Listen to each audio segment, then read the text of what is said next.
एक बहुत ही गहरा सवाल है। क्या कोई ऐसी सत्ता जिसका ना कोई आरंभ है ना अंत, वो हमारे जैसे इस साधारण नश्वर संसार में जन्म ले सकती है? ये एक ऐसा दार्शनिक प्रश्न है जो एक कालातीत संवाद के ठीक केंद्र में है। चलिए इसे और गहराई से समझते हैं। तो ये पूरी बातचीत हो रही है एक शिष्य और उसके मित्र और गुरु के बीच।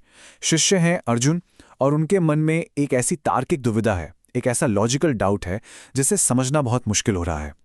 अर्जुन का सवाल बहुत ही सीधा और तर्कसंगत है। वो अपने मित्र श्री कृष्ण से पूछते हैं कि भाई आपका जन्म तो अभी कुछ ही समय पहले हुआ है, तो ये कैसे हो सकता है कि आपने यही ज्ञान सृष्टि के बिल्कुल शुरुआत में सूर्यदेव को दिया था? ये तो समय के हिसाब से एक विरोधाभास लगता है ना? इस श्लोक में अर्जुन की जो उलझन है वो साफ साफ दिखती है। वो कह रहे हैं कि आप तो मेरे समय के हैं, जबकि सूर्यदेव तो बहुत बहुत प्राचीन हैं।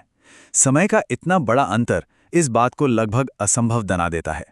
अब इस तार्किक सवाल के जवाब में श्री कृष्ण एक ऐसी सच्चाई सामने रखते हैं जो हमारी साधारण मानवीय समझ से कहीं परे हैं। वो समय और अस्तित्व को देखने का एक बिल्कुल नया नजरिया देते हैं। यहाँ श्री कृष्ण का उत्तर एकदम सीधा है। वो कहते हैं कि देखो, हम दोनों के अनगिनत जन्म हो चुके हैं।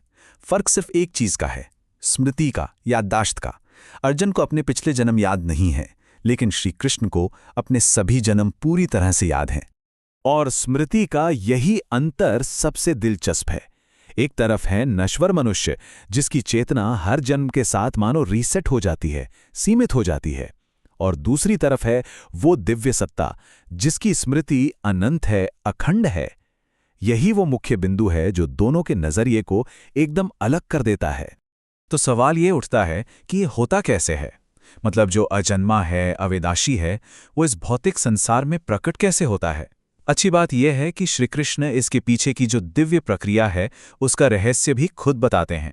श्री कृष्ण यहाँ एकदम स्पष्ट कर देते हैं कि हाँ, मैं जन्म और मृत्यु के चक्र से परे हूं, लेकिन मैं अपने एक विशेष शक्ति, अपनी योग माया के जरिए इस संसार में प्रकट होता हूं, यानी अवतार लेता हूं। तो ये योग माया है क्या? देखिए, ये वो दिव्य शक्ति है जो असंभव को संभव बना देती है। यही वो शक्ति है जो परम सत्ता को अपने असली अजन्मा और अविनाशी स्वरूप को बनाए रखते हुए भी एक भौतिक रूप धारण करने की क्षमता देती है। अब देखिए, ये बातचीत हमें एक और बड़े दार्शनिक तर्क की तरफ ले जाती है। कुछ विचारधाराएं ये मानती हैं कि परमेश्वर कभी भी कोई भौतिक रूप, या जिसे हम अवतार कहते हैं, वो नहीं ले सकता। स्रोत ग्रंथ इस संदेह का तार्किक रूप से खंडन करता है। ये विचार अक्सर आता है कि जो निराकार है वो साकार कैसे हो सकता है।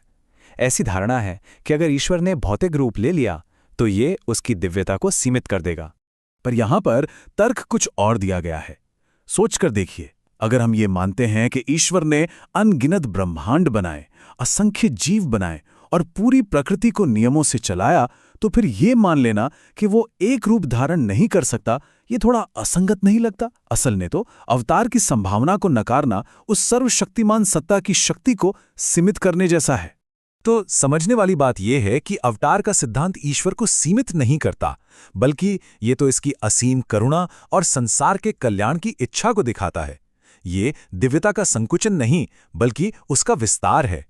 और आखिर में ये पूरी चर्चा हमें एक बहुत बड़े सवाल पर लाकर छोड़ देती है कि अगर कोई सत्ता सच में सर्वशक्तिमान है, तो फिर उसकी शक्ति की सीमाएं कौन तय करता है? क्या उस सत्ता के अलावा कोई और कर सकता है?